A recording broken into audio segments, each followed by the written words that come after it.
নমস্কার। পশ্চিমবঙ্গ সমগ্র শিক্ষা মিশন বিদ্যালয় শিক্ষা বিভাগ পশ্চিমবঙ্গ সরকারের উদ্যোগে বাংলার শিক্ষা ক্লাসরুমে আমার অষ্টম শ্রেণীর ছেলে মেয়েদের স্বাগত জানাই। আমি সংহিতা চক্রবর্তী, বেথুন কলেজিয়েট স্কুলের বাংলা ভাষা ও সাহিত্যের সহশিক্ষিকা। আজ তোমাদের সঙ্গে পড়ব কবি জয় গোস্বামীর লেখা একটি পাঠ্য কবিতা। তোমাদের পাঠ্য বইতে আছে মাসি পিসি। এই কবিতাটি আমরা আজ এই ক্লাসে পড়ব। আমরা কবিতা তো পড়ব, তার আগে আমরা চলো জেনে নিই এই কবিতাটি আমরা পাঠ্য বইয়ে পেলাম কোন মূল কাব্যগ্রন্থ থেকে। দেখো, এই হচ্ছে আমাদের আজকের কবিতার উৎস। ডান দিকে রয়েছে একটি আলোকচিত্র, জয় গোস্বামীর লেখা পাগলি তোমার সঙ্গে একটি বইয়ের প্রচ্ছদ। পাগলি তোমার সঙ্গে কবি জয় গোস্বামীর ৪৩টি কবিতার একটি সংকলন, যা ১৯৯৪ সালের জানুয়ারি মাসে আনন্দ পাবলিশার্স প্রাইভেট লিমিটেড থেকে প্রকাশিত। এই কাব্যগ্রন্থটি ২০০০ সালে সাহিত্য একাডেমি পুরস্কার অর্জন করে, অর্থাৎ কবি এই কবিতার বইটির জন্য সাহিত্য একাডেমি পুরস্কার পান। আমরা কবি সম্পর্কে দু চারটে কথা জেনে নেব। তোমাদের বইতে কবি সম্পর্কে কবি পরিচিতি সংক্ষিপ্ত আকারে দেওয়া আছে, আমরাও আরও একবার তাঁর সম্পর্কে জেনে নিই। বর্তমান সময়ের তিনি অন্যতম প্রধান কবি, তার সম্পর্কে চলো দু চার কথা জেনে নিই। আমরা কবি সম্পর্কে সামান্য দু কথা জেনে নেব। দেখো, একদম ডান দিকে কবির একটি আলোকচিত্র রয়েছে সাম্প্রতিক সময়ের, এবং তার নিচে রয়েছে তার স্বাক্ষর। জয় গোস্বামী নিজে হাতে লিখেছেন। এবারে তার সম্পর্কে জেনে নিই। তার জন্ম কলকাতায় ১৯৫৪-তে। বাংলা সাহিত্যের অত্যন্ত খ্যাতিমান কবি। তার লেখা উল্লেখযোগ্য কবিতার বই প্রত্নজীব, উন্মাদের পাঠক্রম, ভুতুম ভগবান, ঘুমিয়েছ ঝাউপাতা, বজ্রবিদ্যুৎ ভর্তি খাতা, পাগলি তোমার সঙ্গে, সূর্য পোড়া ছাই, হরিণের জন্য একক, ভালোটি বাসিব ইত্যাদি। আরও বহু কাব্যগ্রন্থের স্রষ্টা তিনি। যারা বৃষ্টিতে ভিজেছিল তার স্মরণীয় কাব্য উপন্যাস। স্মরণীয় বানানটা একটু খেয়াল করো, এখানে দন্ত শয়ময় হবে।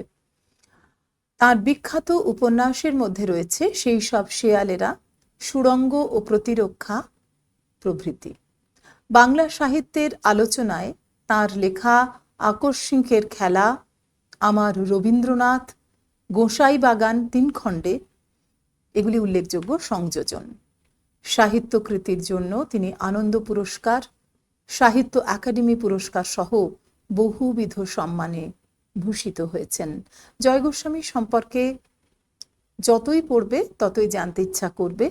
সুতরাং কবিকে তার জীবনচরিতে না খুঁজে বরং তার লেখায় খুঁজো। আমাদের জন্য তিনি তার অনন্য সৃষ্টি সম্ভার রেখে গিয়েছেন। কবিতার এবং গদ্যে তাকে আমরা চিনতে চিনতে পথ চলব। এরপরে আমরা আমাদের পাঠ্য কবিতাটি পড়ব।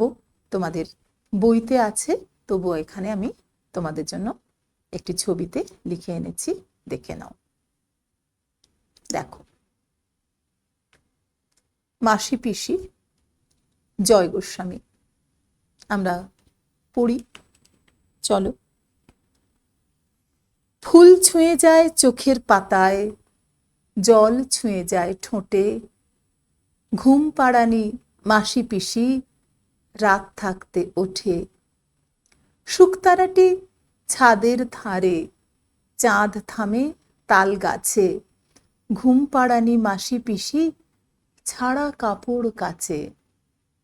দু এক ফোঁটা শিশির তাকায় ঘাসের থেকে ঘাসে, ঘুম পাড়ানি মাসি পিসি ট্রেন ধরতে আসে। ঘুম পাড়ানি মাসি পিসির মস্ত পরিবার, অনেকগুলো পেট বাড়িতে, এক মুঠো রোজগার। ঘুম পাড়ানি মাসি পিসির পোঁটলা পুঁটলি কোথায়? রেলবাজারের হোম গার্ডরা সাত ঝামেলা জোটায়। সাল মাহিনার হিসেব তো নেই, জ্যৈষ্ঠী কি বৈশাখ, মাসি পিসির কোলে কাঁখে চালের বস্তা থাক।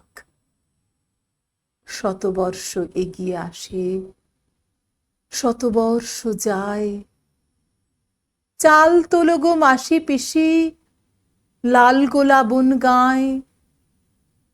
আমরা সম্পূর্ণ কবিতাটি পড়লাম এবং তারই সঙ্গে কবিতা পড়তে পড়তে আমরা বুঝতে পারলাম যে এই কবিতাটি বাংলার শ্রমজীবী, সংগ্রামী এবং প্রান্তিক নারী জীবনের এক বাস্তব চিত্র আঁকা রয়েছে কবিতায়। কবিতার মূল উপজীব্য সেই নারীদের অভাবের সংসার যাত্রা, নিত্যদিনের সংগ্রাম, পুরুষতান্ত্রিক বাধা এবং বেঁচে বর্তে টিকে থাকার লড়াই। তো এভাবে তো কবিতাকে বোঝা যায় না। কবিতা শুধু সারসংক্ষেপে থাকে না। কবিতা পড়তে গেলে ওই দুটি লাইনের মাঝখানে, দুটি শব্দের মাঝখানে বা একটি শব্দের আড়ালে আসল যে কি কথা বলতে চেয়েছেন কবি আমাদের, সেটাকে খুঁজতে হয়, সেটাকে চিনতে চিনতে তবেই কবিতাকে বোঝা সহজ হয়। চলো আমরা এবার কবিতাটিকে একটু বুঝতে চেষ্টা করি। আমরা পড়লাম, ফুল ছুঁয়ে যায় চোখের পাতায়, জল ছুঁয়ে যায় ঠোঁটে। এই যে প্রথম লাইনটি আমরা পড়লাম, ফুল ছুঁয়ে যায় চোখের পাতায়, অর্থটা কি? চোখের পাতায় কি ফুলের ছোঁয়া দেওয়া হচ্ছে? আমার ছেলেমেয়েরা অনেক ছোট্ট, তবু তোমরা কিন্তু বুঝতে পারছো যে কবি এই কথাটি বলেননি যে চোখের পাতার ওপর ফুলের প্রলেপ দেওয়া হলো, তাই না? বুঝতে পেরেছো তো তোমরা? নিশ্চয়ই পেরেছো। ফুল ছুঁয়ে যায় চোখের পাতায়, জল ছুঁয়ে যায় ঠোঁটে। এর ভেতরে কবি কিছু একটা অন্য কথা বলতে চেয়েছেন। যেমন ধরো, ইংরেজিতে আমরা যে সমস্ত ফ্রেজ ব্যবহার করি, সেখানে একটা ফ্রেজ আছে, I am in a soup. তাহলে কি এরকম আমরা অর্থ করব তার, যে আমি ঝোলের মধ্যে পড়ে আছি, স্যুপের মধ্যে ভেসে আছি? তা তো নয়। তার অর্থ আমি খুব বিপর্যস্ত অবস্থায় আছি, I am in a great trouble, তাই না?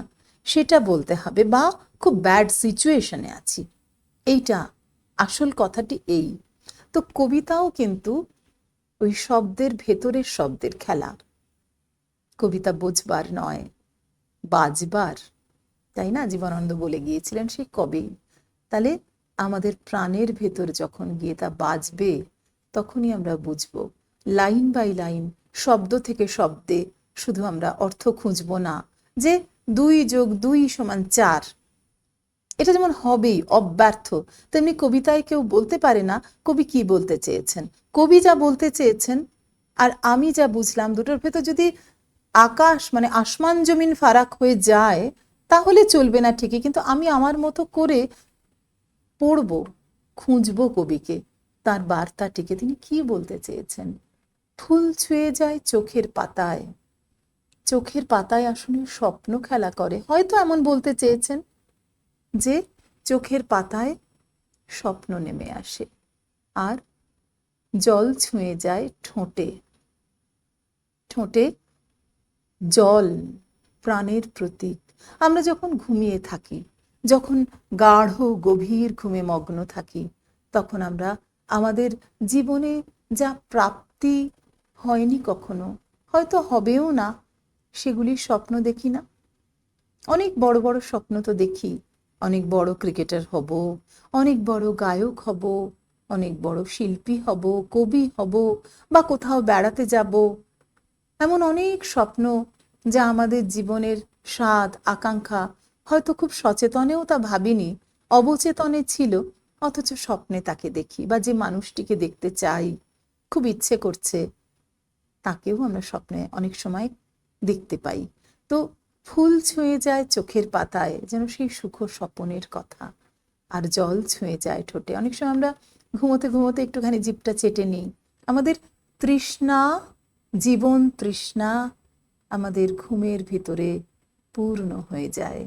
আমাদের মনে পড়বে, তোমরা ছোট্ট, তোমরা এখন খুবই ছোট্ট বাচ্চা, তবু তোমাদের তো জেনে রাখা দরকার সারা পৃথিবীব্যাপী মানুষজন কত রকম করে কবিতার ভাষাকে চিনতে চেয়েছেন।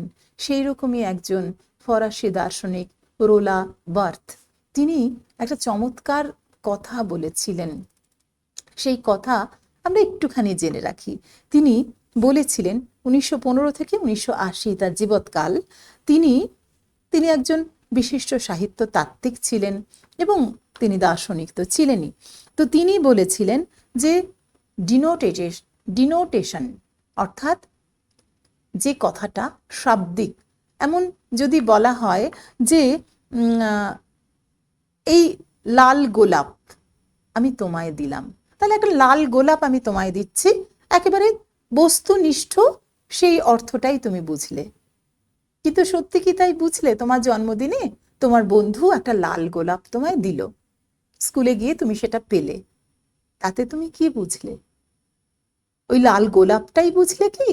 না, তার দেওয়ার যে বিশেষ ইচ্ছেটুকু, তার ভেতরের অর্থটুকু তুমি বুঝলে, তাকে বলা হয়, তিনি বলেছেন এটাই হচ্ছে কনোটেটিভ ব্যবহার, অর্থাৎ কিনা ভালোবাসা। সে তোমায় ভালোবাসে, তোমার জন্মদিনে সে শুভেচ্ছা জানাচ্ছে। ওই লাল গোলাপটা তখন শুধু আর লাল গোলাপ রইল না, ওটা তখন বন্ধুর ভালোবাসা, তার শুভেচ্ছা, শুভাকাঙ্ক্ষার প্রতীক হয়ে দাঁড়ালো। তো কবিতায়ও তেমনিটাই হয়, কবিতায়ও তেমনি হয়, যেটা আমরা এখন পাচ্ছি এখানে, যে ফুল ছুঁয়ে যায় চোখের পাতায়, জল ছুঁয়ে যায় ঠোঁটে, অর্থাৎ ভারী সুন্দর স্বপ্নীল জীবন তৃষ্ণা যেখানে পরিপূর্ণ হয়েছে এমন একটা সময়। সেটা কখন? রাতের বেলা, গভীর রাত, যখন আমরা বিশ্রামে মগ্ন থাকি। কিন্তু তার পরের লাইনে সেই যে একটা সুন্দর কোমল আদুরে অনুভূতি, যেন এক ঝটকায় খান খান হয়ে গেল। খুব নরম করে কবি বলছেন, ঘুম পাড়ানি মাসি পিসি রাত থাকতে ওঠে। তাহলে তাদের জীবনে ওই ফুল ছোঁয়ানোর খেলাটি আর নেই, তারা বাধ্যত ওইটাকে, ওই খেলাটাকে ভেঙে দিয়ে ওই ভালো লাগাটুকুকে নস্যাৎ করে তারা ঘুম থেকে উঠে পড়েন। ফুল ছোঁয়ানো চোখের পাতা, জল ছোঁয়ানো ঠোঁট, এই জীবনের কোমলতম সূক্ষ্ম প্রবৃত্তি ভালো লাগা, তাকে বাধ্যত তারা নস্যাৎ করে জীবনে জেগে ওঠেন। কারা? ঘুম পাড়ানি মাসি পিসি। আমরা ছোট্টবেলা থেকে এদের কথা শুনেছি, ঘুম পাড়ানি মাসি পিসি মোদের বাড়ি এসো, খাট নেই পালং নেই, খোকার চোখে বসো বা খুকুর চোখে বসো, এমন করে আমাদের মা ঠাকুমারা সাবেককালে প্রচলিত ছড়ায় কখনো গান গেয়ে আমাদের শোনাতেন। তারা যেন এসে ঘুম দিয়ে যাবেন আমাদের চোখের পাতায়। মাসি পিসির হাত, তাদের আদর, কখনো স্নেহ চুম্বন, সে যেন সেই ফুল ছোঁয়ানোর মতো আমাদেরকে আদরে ঘুম পাড়াবে। মাসি আর পিসি, মায়ের বোন, বাবার বোন। মায়ের পরে এত আদরের বোধহয় আর কেউ থাকেন না। মাসি পিসি যেমন করে আমাদের আদর করেন, যত্ন করেন। তাই বলছেন, কিন্তু এখানে যাদের কথা বলছেন তারা কি সেই ঘুম পাড়ানি মাসি পিসি? না তো, তারা রাত থাকতে উঠে পড়ছেন। অর্থাৎ বলছেন যে এখানে যে শ্রমজীবী মেয়েদের কথা বলছেন, যাদের আমরা এই যে যাদের বাড়িতে অনেক সময় কেউ কাজ করেন, গৃহ পরিচারিকা, তাকে আমরা অনেক সময় মাসি বলে ডাকি, পিসি বলে ডাকি, অনেক আবদারও করি তাদের কাছে। সম্মান করি কি?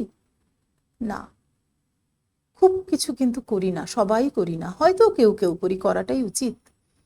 কিন্তু তাদের একটা ডাক, একটা বুলি, ওটা সম্মানের সম্বোধন নয়, আন্তরিকতার সম্বোধন নয়।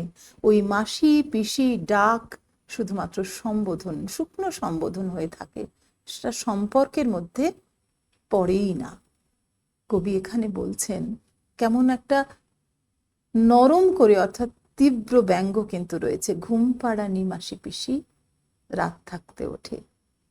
যারা আমাদের নিশ্চিন্ত ঘুমের দিকে পৌঁছে দিতে পারেন, তাদের চোখে ঘুমের তাদের ঘুম ক্ষণস্থায়ী, ঘুম তাদের সময়ের আগেই শেষ করতে হয়, কেননা জীবিকা অর্জন করতে হবে। খুব কঠোর জীবন যন্ত্রণায় তারা তাদের জীবনটা অতিবাহিত করেন বছরের পর বছর।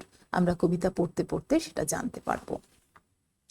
বলছেন, শুকতারাটি ছাদের ধারে, চাঁদ থামে তাল গাছে।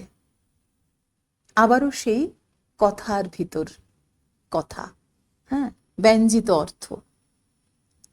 এটাকে আমরা কনোটেটিভ বলতে পারি, তাই না? CONNOTATIVE, কনোটেটিভ মানে ব্যঞ্জিত। কি বলছেন? শুকতারাটি ছাদের ধারে।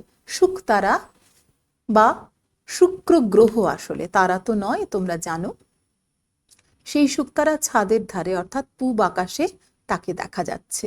সূর্য ওঠার আগে শুকতারাকে দেখা যায়। শুক্র গ্রহ জল জল করতে থাকে পূব আকাশে, মানে সূর্য ওঠার আগে শুকতারাকে দেখা দিয়েছে। এই শুকতারা, এই শুক্র গ্রহই সন্ধেবেলায় থাকে সন্ধে তারা নাম নিয়ে, সন্ধ্যা তারা। তো সেই শুকতারা ছাদের ধারে, অর্থাৎ তখনও সূর্যোদয় হয়নি, রাত থাকতে ওঠে। কবি বললেন তাহলে শুকতারাটি ছাদের ধারে, পূব দিকে শুকতারা, আর একই দিকে বলবো না, একই সময়ে, সমসময়ে পশ্চিম আকাশে দেখা যাচ্ছে চাঁদ থামে তাল গাছে। চাঁদ কি তাল গাছে থেমে যায়? আসলে পূব দিকে যখন সূর্যোদয়ের পূর্ব মুহূর্ত অতি প্রত্যুষ, ঠিক তখন রাত শেষ ঘোষণা করছে চাঁদ। তাল গাছ একটু উঁচুতে থাকে, বাড়ির থেকে একটু উঁচু, এক পায়ে দাঁড়িয়ে, সব গাছ ছাড়িয়ে মাথা তোলে আকাশে। সেই তাল গাছের মাথার উপর চাঁদ আটকে আছে, কারণ তারপরে সে আরো ঢলে পড়বে। সূর্য উঠলে তাকে তো আর দেখাও যাবে না। তোমাদের হয়তো অনেকেরই মনে পড়তে পারে ছোটবেলায় পড়া রবীন্দ্রনাথের কবিতা ফাল্গুনে বিকশিত কাঞ্চন ফুল, ডালে ডালে পুঞ্জিত আম্রমুকুল, সেই ফাল্গুন কবিতা। সেখানে রবীন্দ্রনাথ চমৎকার একটা ছবি এঁকেছিলেন এইরকমই। ওই যে এখানে জয় গোস্বামী যেমন বলেন চাঁদ থামে তাল গাছে, রবীন্দ্রনাথও কিন্তু এখানে ওই কবিতাতে, ফাল্গুন কবিতাতে এরকম বলেছিলেন যে রাত কাটে ভোর হয়, পাখি জাগে বনে, চাঁদের তরণী ঠেকে ধরণীর কোণে। চাঁদকে একটা তরণী, একটা নৌকোর মতো কল্পনা করেছেন।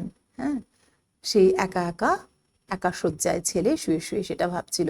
ধরণীর কোণে, অর্থাৎ দিগন্ত রেখায় চাঁদ বিলীন হয়ে যায়। ঠিক এরকম চাঁদ থামে তাল গাছে, অর্থাৎ তাল গাছের মাথার উপর চাঁদটুকুকে অল্প দেখা যাচ্ছে, তারপরে তো সে বিলীন হয়ে যাবে, কারণ ক্রমশ ফর্সা হয়ে আসছে, দিন হয়ে আসছে। তাহলে শুকতারাটি ছাদের ধারে, চাঁদ থামে তাল গাছে। একটা ছবি এনেছি তোমাদের জন্য, একটু দেখে নাও। যদিও এভাবে কখনো কবিতাকে বোঝা যায় না, কিন্তু তবু একটা ছবি থাক তোমাদের সামনে। এই দেখো, চাঁদ থামে তাল গাছে। ওই যে বাড়িটা দেখা যাচ্ছে, একটা ছোট্ট বাড়ির মাথা দেখা যাচ্ছে, চাল, তার পাশে তাল গাছ, আর তার উপরে ছোট্ট চাঁদের টুকরো। হয়তো একাদশী বা দ্বাদশীর ছোট্ট চাঁদ সে জেগে আছে। তো সেই চাঁদ তাল গাছে থেমেছে, মানে অর্থাৎ দেখো নিচের দিকটা কেমন আলো আলো, অর্থাৎ সূর্য উঠছে। এটা পশ্চিম আকাশ, তাই এখানে শুকতারাকে দেখা যাবে না। আসলে এভাবে ছবি দেখে কবিতা বোঝাও যায় না। কবি আমাদের মনে একটা ছবি আঁকতে চেয়েছেন, একটা চিত্রকল্প রচনা করতে চেয়েছেন। শুকতারাটি ছাদের কোণে, কোন কোণে বলে দিতে হয় না, পূব কোণে, আর চাঁদ থামে তাল গাছে, অর্থাৎ কিনা চাঁদ পশ্চিম আকাশে ক্রমশ বিলীয়মান। সেই সময় কি হয়? ঘুম পাড়ানি মাসি পিসি ছাড়া কাপড় কাছে। ছাড়া কাপড় মানে বাসি কাপড়, গত রাতে যা পরেছিল তারা, সেটা কাচ্ছে। তখন ভোরবেলা, ভোরেরও আগে, অতি প্রত্যুষে সেইটা তারা করছে। নিত্য ব্যবহার্য যা মানে শাড়ি, সেটা সকালবেলায় একবার ধুয়ে ফেলে, কারণ তারা তো সারাদিনের মতো বেরিয়ে পড়বে, তাই আগের দিনের, গত দিনের যে কাপড়, পরা কাপড়, পরনের কাপড়, সেটি তারা কাচতে গেছে। অর্থাৎ তাদের দিন শুরু হয়ে গেল সূর্য ওঠার আগে। সূর্য ওঠার আগে মন আমাদের জাগে, অনেক কাব্যিক ভাষায় হয়তো রবীন্দ্রনাথ বলেছিলেন এ কথা, কিন্তু এখানে এখানে কিন্তু কবিতা শুধুমাত্র তাদের জীবনযাত্রার কাব্যিক শুরুর কথা বলেনি, তাদের প্রখর কঠোর জীবনযাত্রার কথা বলেছে। সূর্য ওঠেনি তার আগেই তাদের নিত্য কাজ শুরু হয়ে গেছে। দু এক ফোঁটা শিশির তাকায় ঘাসের থেকে ঘাসে, ঘুম পাড়ানি মাসি পিসি ট্রেন ধরতে আসে। দু এক ফোঁটা শিশির তাকায় ঘাসের থেকে ঘাসে। শিশির কখন পড়ে বলো? রাত্রিবেলা সারা রাত শিশির জমা হয় শীতকালের দিকে, সেই সময় তারা ট্রেন ধরতে যায়। অর্থাৎ তখনও সূর্য ওঠেনি, সূর্য উঠলেই সেই শিশিরের জল তা বাষ্পীভূত হবে, অর্থাৎ আর থাকবে না। এটা একটা দারুণ একটা ছবি আঁকলেন শুধু কথার মধ্য দিয়ে। দু এক ফোঁটা শিশির তাকায় ঘাসের থেকে ঘাসে, সকাল বেলায় ঘাসের আগায় শিশিরের রেখা ধরে, রবীন্দ্রনাথের কথা আমরা পড়েছি। তো শিশির ঘাসের ডগায় যখন থাকে, টলমল করে, তখন ঘাসটা কি, ওই সরু পাতলা ঘাস কি কখনো সোজা দাঁড়িয়ে থাকতে পারে? সে ঢলে পড়ে। আবার আরেকটা ঘাসও ঠিক সেরকম ঢলে পড়ে, যেন পরস্পর পরস্পরের মুখ দেখছে। এত চমৎকার একটি ছবি কথা দিয়ে আঁকলেন কবি জয় গোস্বামী।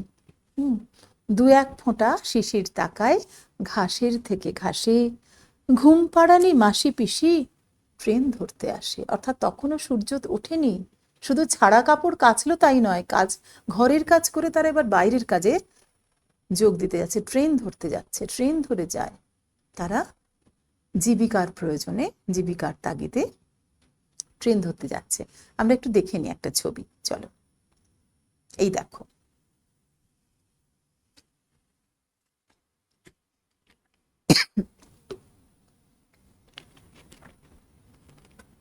আমরা মিলিয়ে পড়ব রবীন্দ্রনাথের সহজ পাঠ দ্বিতীয় ভাগে পড়েছিলাম।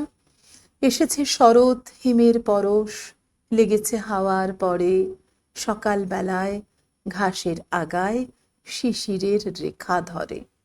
আর এখানে পড়েছি দু এক ফোঁটা শিশির তাকায় ঘাসের থেকে ঘাসে। দেখো, ওই যে কথা বলেছিলাম, একটা ঘাস আরেকটা ঘাসের দিকে ঝুঁকে পড়েছে, যেন পরস্পরের মুখ দেখছে।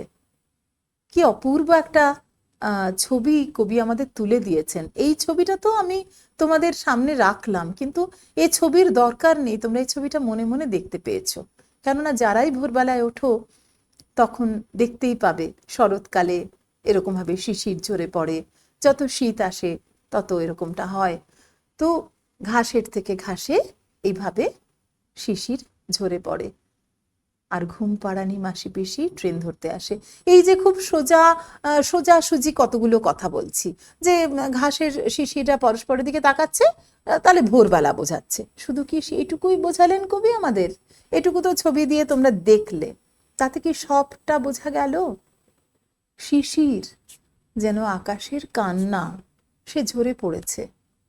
তার ভৌগোলিক বা বৈজ্ঞানিক যে কারণই থাকুক না কেন, এই যে শ্রমজীবী মেয়েরা, তারা ঘরের কাজ করে নিত্য দিন ভোর হওয়ার আগে তাদের দিনের শুরু, তারা ট্রেন ধরতে যাচ্ছে। সারা পৃথিবীর সমস্ত ভালোবাসা যেন তাদের জন্য এভাবে চোখ তাকিয়ে আছে, যেন রাতের কান্না শিশির হয়ে তাদের পায়ের কাছে লুটিয়ে পড়েছে, যেন ঘাসের থেকে ঘাসে সেই অশ্রুবিন্দু ঝলমল করছে। এমনটা কি মনে হয় না?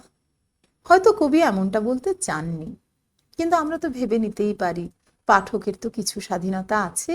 দু এক ফোঁটা শিশির তাকায়, এই যে পার্সোনিফিকেশন করেছেন, শিশির তো তাকাতে পারে না, মানুষ তাকায়, কিন্তু কবিরা এটা করেন। দু এক ফোঁটা শিশির তাকায় ঘাসের থেকে ঘাসে, ঘুম পাড়ানি মাসি পিসি ট্রেন ধরতে আসে। ভোরবেলায় তারা চলেছে।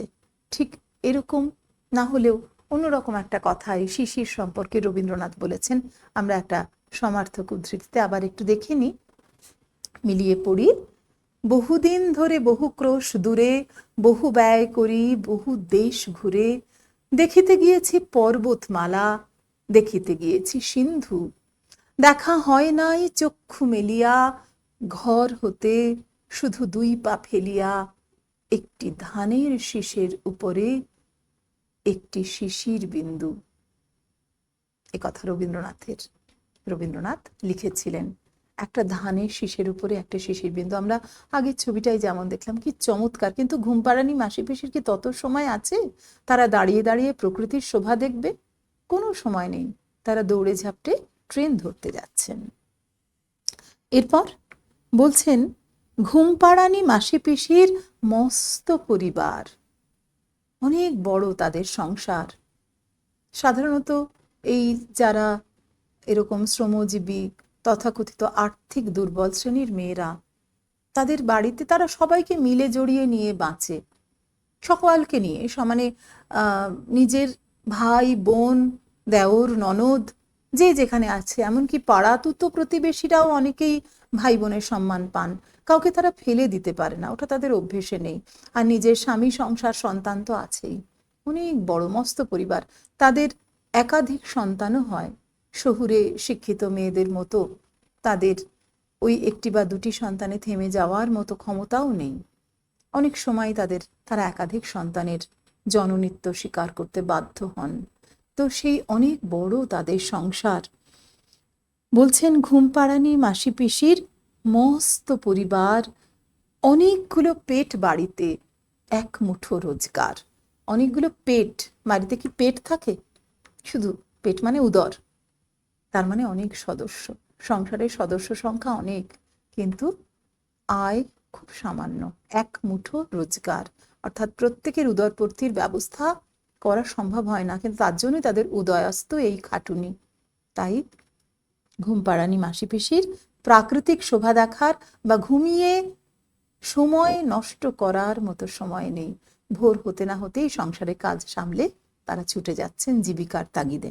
কি তাদের জীবন ধারণের জন্য কি কাজ তারা করেন? ট্রেন তো তারা ধরেন। কি কাজ করেন কবি আমাদের উত্তর দিচ্ছেন পরেই, মানে পরপর আমাদের প্রশ্নের উত্তর না, কবি তো পুরোটাই বলেছেন, আমরা জিজ্ঞাসা করতে করতে জানতে জানতে পথে চলছি।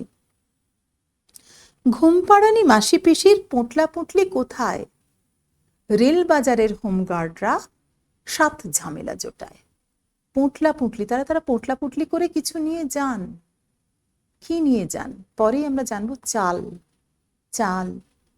নিত্য প্রয়োজনীয় যে চাল, গ্রামের থেকে শহরে তারা সেগুলি বয়ে নিয়ে যান। মোট ঘাট পোটলা পুটলি নিয়ে যান।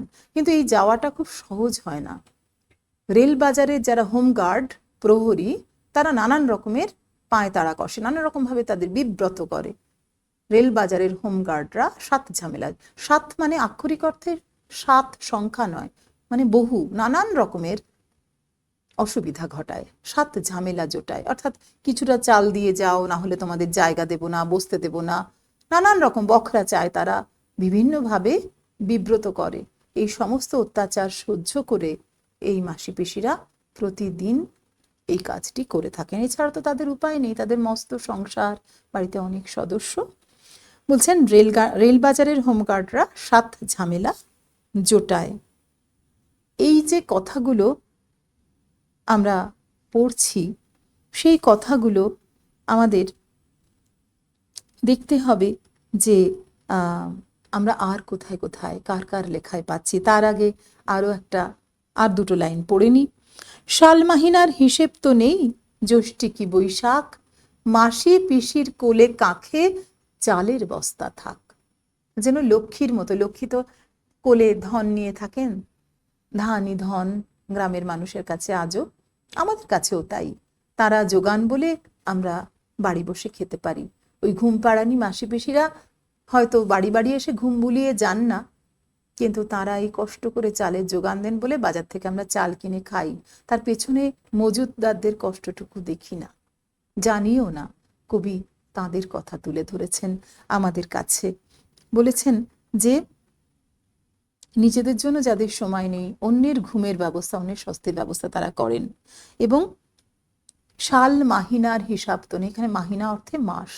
কত মাস, কত বছর গেল, সেসব কোনো হিসেব তাদের নেই। জ্যৈষ্ঠ মাস কি বৈশাখ মাস, অর্থাৎ দারুণ গরমে কিনা, এখানে শিশিরের কথা বলা হয়েছে, ভোরবেলার কথা, যখন ঈষৎ উষ্ণ সময়, নাতিশীতোষ্ণ সময়ের কথা, সেই সময় তা নয়, সম্বৎসর তাদের একই রুটিন, তারা একই কাজ করেন। সালমাহিনার হিসেব তো নেই, জ্যৈষ্ঠী কি বৈশাখ, মাসি পিসির কোলে কাঁখে চালের বস্তা থাকুক তাদের কাছে, তাই তো আমরা খেতে পাবো, এই এমন কথাটি বলেছেন। এখন আমরা একটু দেখে নেব প্রায় একই ধরনের কথা সমসাময়িক কবি সাহিত্যিকরা কেমন করে বলেছেন। কবি জয় গোস্বামী কবিতা তো সব থেকে সংহতভাবে সব থেকে বড় কথা বলে, অনেক তার বিস্তার, কিন্তু আয়তন তার ছোট। ঠিক আমরা মহাশ্বেতা দেবীর হারুন সালেমের মাসি এই গল্পেও এমন মাসি পিসিদের একজনকে পেয়েছি, যে ওই চালের বস্তা নিয়ে ছুটে ছুটে যায় আসে। রেল বাজারের হোমগার্ডরা তার সাথেও বিভিন্ন রকমের ঝামেলা করে, তারও বাড়িতে অনেকগুলি পেট, দাঁড়াবার সময় নেই। যোশী বা যশোদা হারুন সালেমের মাসির গল্পে মহাশ্বেতা দেবী তাকে চিত্রিত করেছেন। একই রকমভাবে মানিক বন্দ্যোপাধ্যায় তার মাসি পিসি নামের এক গল্পে, ছোট গল্পে, আরেক মাসি পিসির গল্প আমাদের শুনিয়েছেন। আমরা একটু মিলিয়ে পড়ে দেখে নিই, চলো। গ্রেট ম্যান থিংস অ্যালাইক, তাই না? তো দেখি, চলো মিলিয়ে পড়ি। দেখো, এই তোমাদের যে পাঠ্য কবিতাটি আজকের মাসি পিসি জয় গোস্বামীর লেখা, সেই পৃষ্ঠাটি আমি পাশে রেখেছি, আর ডান দিকে মহাশ্বেতা দেবীর লেখা হারুন সালেমের মাসির কয়েকটি লাইন, বিচ্ছিন্ন লাইন, একই সঙ্গে এগুলি বলা নয়, কিন্তু তুলে এনেছি আমি উদ্ধৃতি আকারে।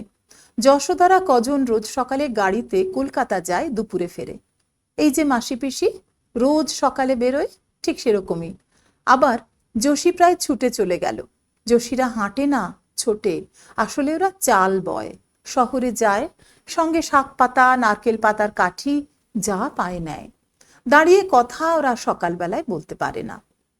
আবার কখনো লিখেছেন, বিকেলে যোশী এসে উঠোনে বসলো, যাওয়ার সময় ছুটে ছুটে যায় যোশী।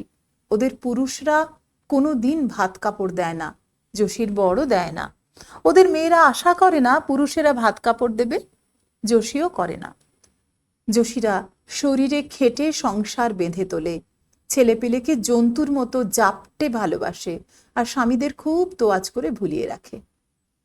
তার অবস্থান, সংসারে তার অবস্থান কেমন মহাশ্বেতা দেবী দেখিয়েছেন যশোদার মাধ্যমে। আর আরও একটা লাইন হারুন সালেমের মাসি থেকেই, যোশী জীবনে কখনো কারো কাছে দয়া পায়নি, এখনো পায় না। ট্রেনে একটু বসার জায়গা, চাল বেচা লাভের পয়সা ওকে আঁচড়ে কামড়ে আদায় করতে হয়। আমাদের মনে পড়ে যায় আমাদের পাঠ্যকবিতায় রেল বাজারের হোমগার্ডরা সাপ ঝামেলা জোটায়। তাহলে এই যে যশোদা বা যোশী চরিত্রটার সঙ্গে আমরা এই কবি উল্লিখিত মাসি পিসির কত মিল পেলাম না?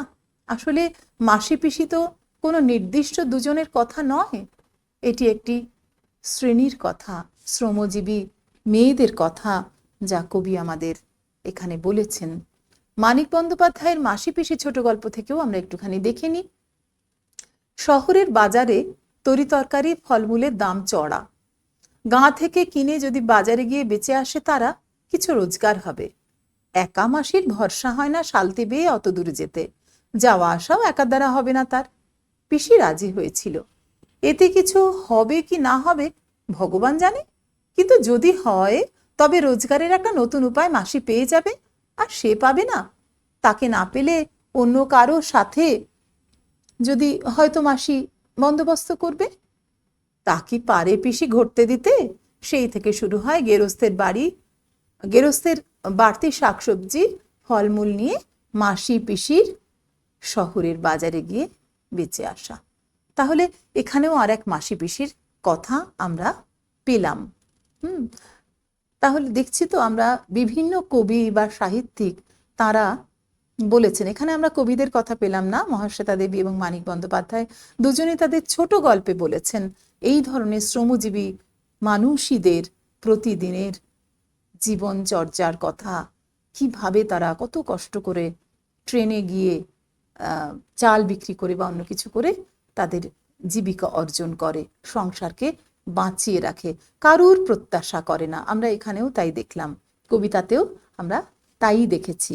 এবার আমাদের শেষ দুটি লাইন বাকি আছে, একটু দেখে নি। শতবর্ষ এগিয়ে আসে, শতবর্ষ যায়, চাল তোলো গো মাসি পিসি, লালগোলা বনগাঁয়। তোমরা জানো বনগাঁ লোকাল বা লালগোলা প্যাসেঞ্জার মুর্শিদাবাদ বা বনগাঁর বিভিন্ন গ্রাম থেকে আর কি, 24 পরগনার, উত্তর 24 পরগনার গ্রামাঞ্চল থেকে আসে, যেখানে ধানের চাষ হয়। সেখান থেকে মাসি পিসি চালের বস্তা, পোটলা পুটলি এসব নিয়ে শহরের বাজারে বিকোতে আসেন। সকালবেলায় আসেন, কাজ করে আবার ফিরে যান। আবার ভোর থাকতে না থাকতে, সকালবেলাও বলবো না, রাত থাকতে ওঠেন, তবে না সকালে এসে পৌঁছতে পারবেন। কারণ শহরের বাজারে তো বেচা কেনা শুরু হয়ে যায় সকাল থেকে। খুব ভোর ভোর এসে পৌঁছতে পারলে তখনই তারা তাদেরটাই সবাই আগে নেবে, না হলে অন্যদেরটা বিক্রি হয়ে যাবে।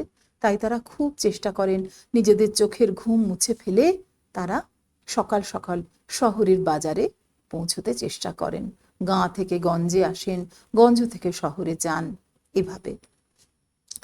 তো এই যে শতবর্ষ এগিয়ে আসে, শতবর্ষ যায়, অর্থাৎ দিনকাল বদলায় না, শতকের পর শতক পেরিয়ে যায়, এদের কথা বলেছেন কবি। আমরা কবি বীরেন্দ্র চট্টোপাধ্যায়ের কবিতাতেও এদের কথা অন্যভাবে পাই।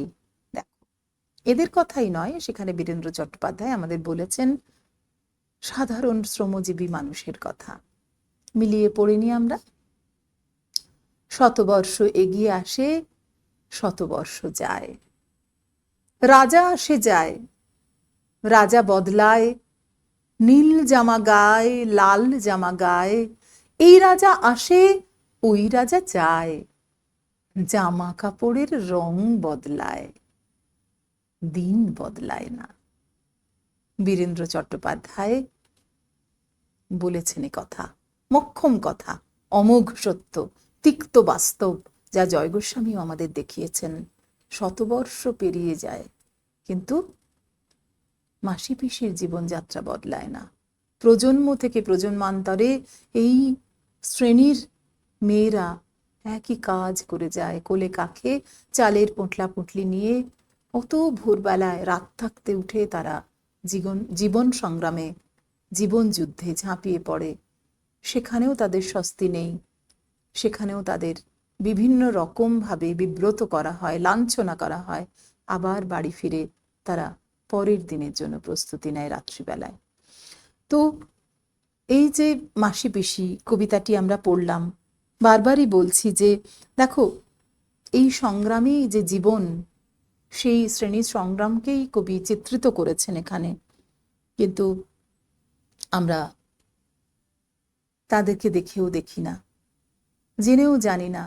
ভাগ্যিস কবিরা চোখে আঙুল দিয়ে আমাদের দেখিয়ে দেন, আমরা দেখতে পাই, আমরা বুঝতে পারি।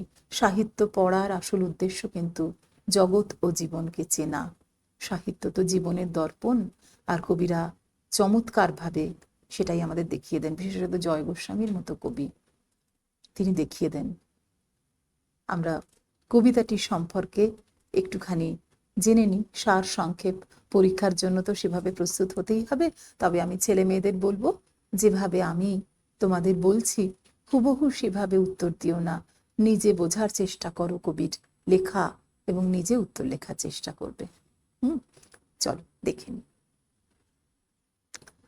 মাসি পিসি কবিতার সার সংক্ষেপ। আমরা যে কাব্য পরিণাম তাকে গদ্য পরিণামে আনার চেষ্টা করছি।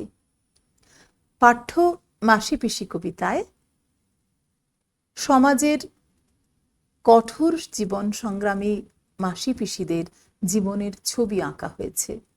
বছরের প্রতিটি দিন রাতের অন্ধকার দূর হয়ে ভোরের আলো ফুটে ওঠার আগেই তাঁরা ঘুম থেকে উঠে পড়তে বাধ্য হন। ঘুম পাড়ানি মাসি পিসিরা বাস্তবিক অর্থেই তাঁরা তাঁদের পরিবারের ঘুম অর্থাৎ নিশ্চিন্ততার চেষ্টায় আজীবন নিয়োজিত। সেই ঘুম পাড়ানি মাসি পিসিরা বিগত রাতের বাসি কাপড় চোপড় কেচে সংসারের নৈমিত্তিক কর্তব্য সেরে ছোটেন রেল স্টেশনের দিকে। কোলে কাঁখের পোটলা পুটলি ও বস্তায় থাকে চাল। পরিবারের অনেকগুলি মানুষ তাদের ওই যৎসামান্য রোজগারের উপরে নির্ভরশীল। সেই তাগিদেই তাঁদের এত পরিশ্রম করতে হয়। এই অবিশ্রান্ত পরিশ্রমের পাশাপাশি চলে পুলিশি নজরদারি, লাঞ্ছনা, গঞ্জনা, বিপত্তি। রেল স্টেশনগুলিতে কর্তব্যরত হোমগার্ডদের নানান ঝামেলা তাদের বিব্রত করে। বছরের পর বছর ধরে এই নিরবচ্ছিন্ন এবং অপরিবর্তনীয় জীবন যন্ত্রণার শরিক আমাদের আপাত আদরের ডাকে চিহ্নিত মাসি পিসির মতো শ্রমজীবী মহিলাদের কথাই কবি এখানে বলেছেন। এই হলো আমাদের আজকের পাঠ্য কবিতাটির মূল কথা, গদ্যাকারে তোমাদের সামনে রাখলাম। এরপরে আমরা মাসি পিসি এই নামকরণটি কেন কবি করেছেন সেটি একটু খুঁজব। তার আগে চলো ছোট্টবেলায় শোনা মায়ের মুখে, দিদিমার মুখে বা পিসি কাকি তাদের মুখে শোনা সেই ঘুমপাড়ানি গানটি একবার শুনে নিই বর্তমান সময়ের প্রখ্যাত সঙ্গীত শিল্পী শ্রীরাধা বন্দ্যোপাধ্যায়ের কণ্ঠে। এটি কিন্তু একটি প্রচলিত ছড়া, তাকে গানে রূপান্তর করেছেন এবং সেটি আমরা শুনব। চলো শুনে নিই, তারপর পাঠ্য কবিতার নামকরণটি আমরা অনুসন্ধান করে দেখব কেন কবি এমন নাম রেখেছেন। এখন গান শুনি চলো।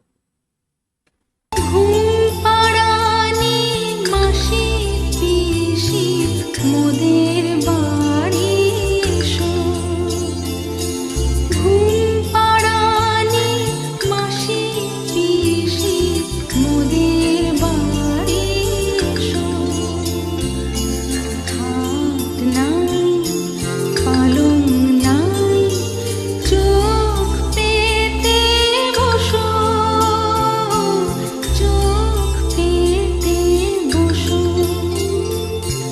বাটা ভরা পান দেব গাল পুরে খাও, বাটা ভরা পান দেব গাল পুরে খাও।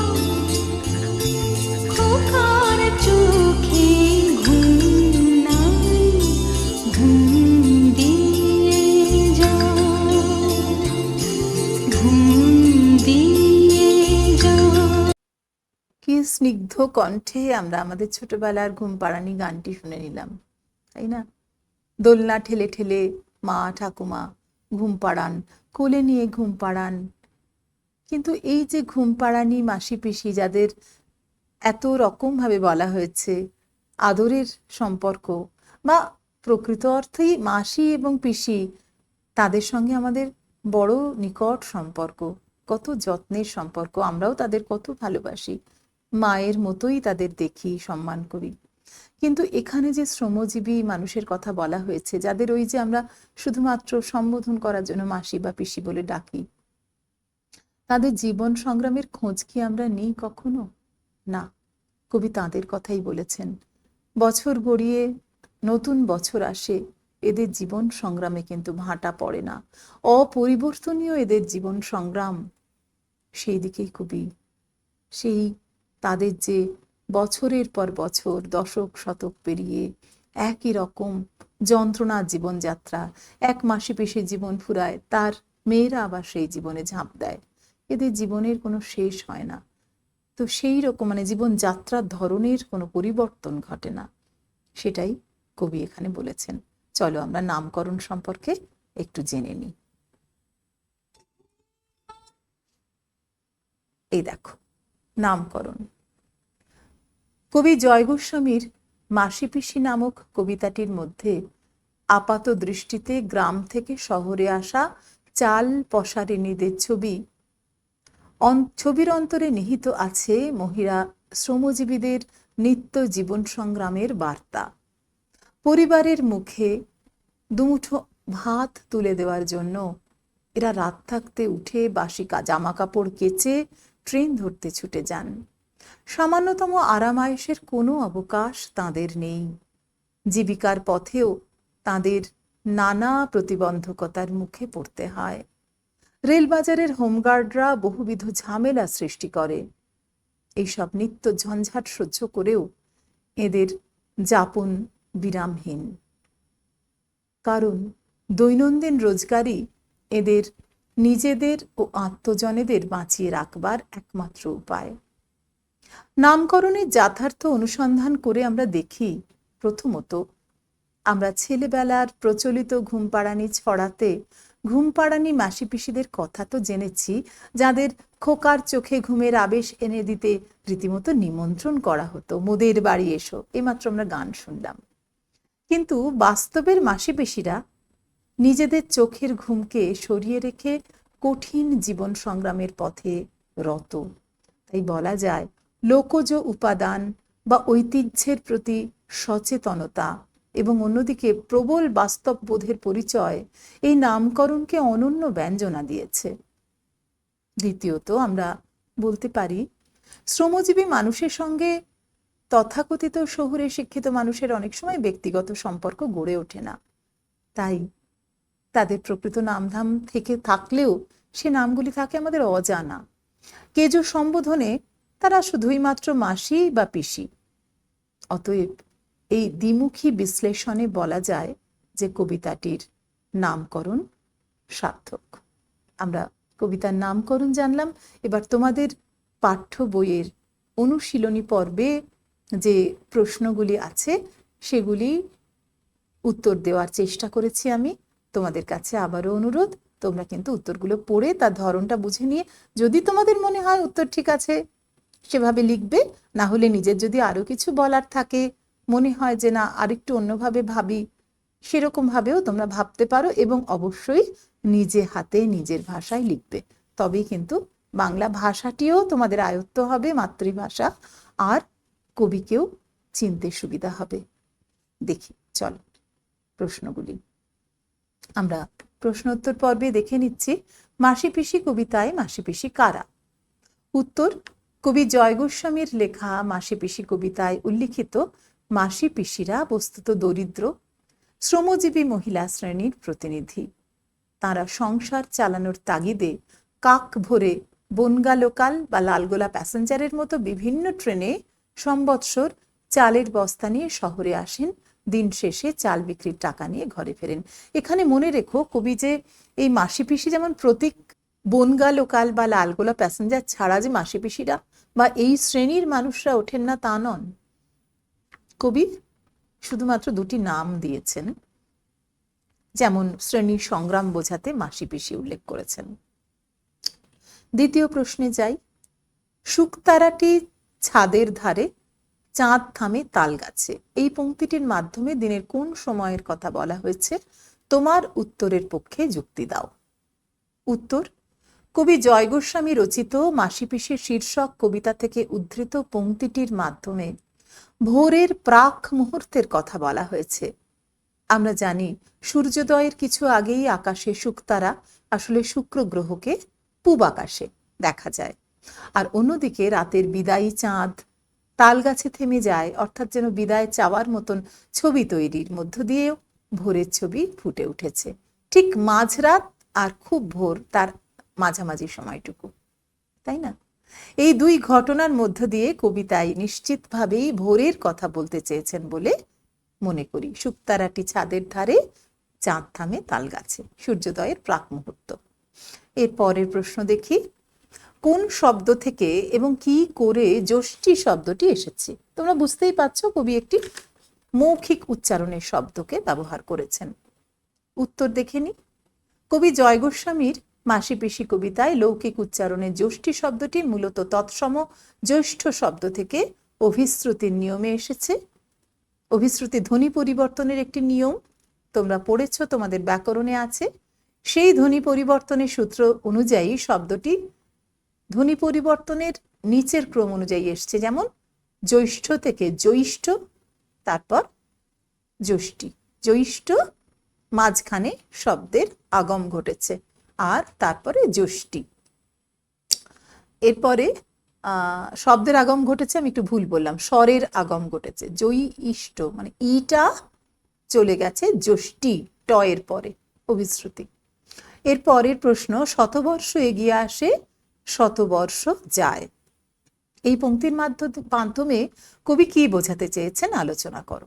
উত্তর, কবি জয় গোস্বামী রচিত মাসি পিসি কবিতার এই পংক্তিটিতে কবিতায় উল্লিখিত মাসিপিসির গতানুগতিক জীবন ধরা পড়েছে। সাল মাস তো দূরের কথা, এমনকি শতবর্ষ পার হয়ে গেলেও এই বিশেষ শ্রেণীর শ্রমজীবী মানুষের জীবনযাত্রায় কোনো বদল আসতে পারে না। সময়ের অগ্রগতির সঙ্গে সঙ্গে সমাজের কৃষির ক্ষেত্রে, শিল্পের ক্ষেত্রে, বাণিজ্যের ক্ষেত্রে, পরিবহনের ক্ষেত্রে, বিজ্ঞান বা চিকিৎসার ক্ষেত্রে অভূতপূর্ব উন্নতি ঘটলেও সমাজের সব ক্ষেত্রের মানুষই তার সুফল লাভ করতে পারে না। আসলে সেই উন্নতি ও অগ্রগতি কেবল মুষ্টিমেয় ধনী এবং ক্ষমতাবান মানুষের জীবনকেই আরও উন্নত করে। দরিদ্র কিংবা পিছিয়ে পড়া মানুষের জীবনে এই উন্নতি বা অগ্রগতির কোনো ছাপ পড়ে না। জীবন সংগ্রামে টিকে থাকবার জন্য তাদের দিনরাত্রি কঠোর পরিশ্রম করতেই হয়। ধনীর জামা কাপড়ের রং ঢং বদলায়, কিন্তু সাধারণ মানুষের দিন বদলায় না। এ পর্যন্ত তোমাদের কবিতার বইয়ের পরে, মানে কবিতাটির পরে যে অনুশীলনীতে প্রশ্নগুলি আছে আলোচনা করলাম। আরও একটি প্রশ্ন আছে, সেই প্রশ্নটা একটু দেখে নিই। প্রশ্নটা এরকম, পাঠ্য বইয়ের যে অনুশীলনী সেখানে একটি প্রশ্ন রয়েছে, সেখানে ওরা কাজ করে এটার সঙ্গে মিলিয়ে দেখতে বলেছেন। দেখো, রবীন্দ্রনাথ ঠাকুরের ওরা কাজ করে এই কবিতাটি তুমি পড়ে নাও। মাসিপিসি কবিতার সঙ্গে ওরা কাজ করে কবিতার কোন সাদৃশ্য তোমার নজরে পড়লো, চোখে পড়লো, তা আলোচনা করো। তোমাদের জন্য এবার আমি কি করেছি না, রবীন্দ্রনাথ ঠাকুরের ওরা কাজ করে এই কবিতাটি পরের পৃষ্ঠায় রেখেছি। তোমরা নিজেরা পড়বে এবং সাদৃশ্য নিজেরা, এটা তোমাদের হোমওয়ার্ক, তোমরা নিজেরা খুঁজে বার করবে। একটু দেখে নিই কবিতাটি। এই দেখো, রবীন্দ্রনাথের ওরা কাজ করে এই কবিতাটি। অলস সময় ধারা বেয়ে মন চলে শূন্য পানে চেয়ে, সে মহাশূন্যের পথে ছায়া আঁকা ছবি পড়ে চোখে। কত কাল দলে দলে গেছে কত লোকে, সুদীর্ঘ অতীতে জয়োদ্ধত প্রবল গতিতে।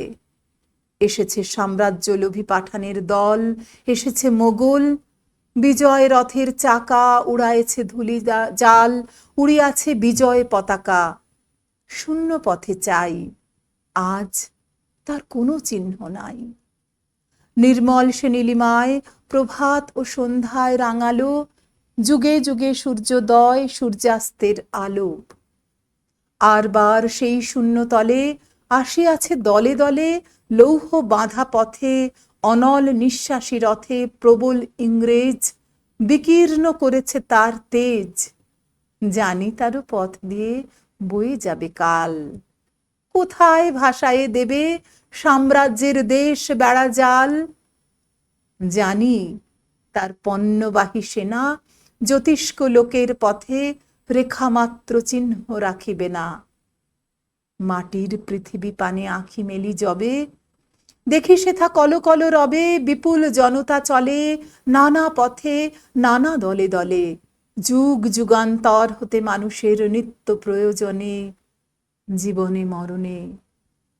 ওরা চিরকাল টানে দাঁড় ধরে তাকে হাল, ওরা মাঠে মাঠে বীজ বনে পাকা ধান কাটে। ওরা কাজ করে নগরে প্রান্তরে। আমি আর পড়লাম না, তোমরা নিজেরা পড়ে নিও কবিতাটি, এখানে তোমাদের জন্য রেখেছি। যদি কারোর কাছে বই না থাকে, লাইব্রেরি থেকে সংগ্রহ করতে না পারো, কবিতাটি একবার পড়ে নিও। এটা বুঝতেই পারছো, পরাধীন ভারতবর্ষে লিখেছিলেন, এসেছে প্রবল ইংরেজি কথা বলছেন, কিন্তু মূল যে কথাটা, দেশ কাল যুগ পৃথিবীর মানচিত্র এপার ওপার করে যে কথা, ওরা কাজ করে। হ্যাঁ, তো সেই কথাটাই কিন্তু আমরা সেই যে মূল বার্তা কবির রবীন্দ্রনাথের জয় গোস্বামীর মূল বার্তাও কিন্তু তাই। শতবর্ষ এগিয়ে আসে, শতবর্ষ যায়, কিন্তু ঘুম পাড়ানি মাসিপিসিদের কাজ ফুরোয় না। ভাগ্যিস তারা এমন জীবনব্যাপী জীবন সংগ্রাম করেন, তাই আমরা ঠান্ডা ঘরে বসে, ফ্যানের নিচে বসে, ছাওয়ায় বসে গরম গরম ভাত খাই, কিন্তু তাদের কথা আমরা ভাবি না। চোখে দেখেও মনে তাদের ছাপ পড়ে না। তাই তো কবি এমন করে তাদের চিনিয়ে দিলেন তার কবিতায়। পাঠ্য কবিতাটি তোমরা মুখস্থ করবে, ভালোভাবে পড়বে, বোঝার চেষ্টা করবে, আর নিজেরা উত্তর লেখার চেষ্টা করবে। ভালো থেকো সকলে। অনেক ভালোবাসা তোমাদের সবার জন্য।